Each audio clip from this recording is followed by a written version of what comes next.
So in this video, I'm going to do a quick overview of the basic ATS components. So I got one chart pulled up here, and this shows all the basic components here in this one example. So first, we're going to start off by talking about our candles. We have a few different candle packages, but this is the default setting. And what this is what you call standard Japanese candlesticks. These show the high the price went to on the tops and bottoms of the wicks. That's the highest it got. That's the lowest it got right there. And then the body shows us where the price opened and where it closed. So that gives you a lot of information. That one candlestick. This is a widely used instrument to document price. But ours are a little different.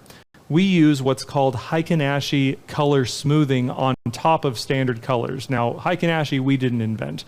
We just took some of that algorithm and combined it with standard candles so that we're getting the best of both worlds. We're getting this color smoothing effect, which helps stabilize your view of price direction, helps to not throw you off and take some of the noise out of traditional candles, but we're combining that with the intricacies of an actual Japanese candlestick, because the smoothing ones sometimes can not be that clear. So that's our default setting when you load it up, and you'll get used to watching those, and I'm sure you're going to love them.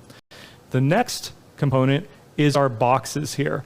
Now we have a few different types of boxes that we can go over here.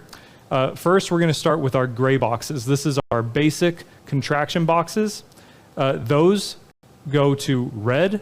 Our red means something different, which we'll get into here in a little bit.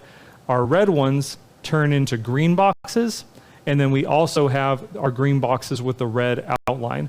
All of these represent contraction points. It's a very important thing to understand, the contraction, as part of the three market phases, and we'll get into the details of that here in a little bit.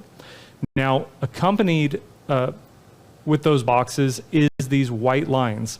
We call these expansion lines. Now, what these lines represent is true market value, which again, we'll cover more in detail here in a moment. But these are always going to be associated with the box. And then the last thing that's in the basic framework is these yellow and blue lines.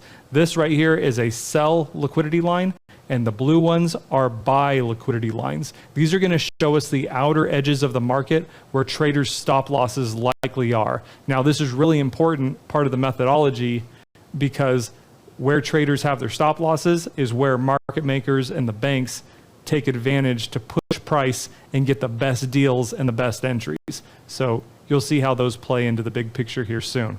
So this right here is the basic framework. This is the liquidity lines, the expansion lines, and the contraction boxes are what everything else is built around and on. So understanding these basic pieces of framework is going to have you well on your way to using the ATS tool super effectively.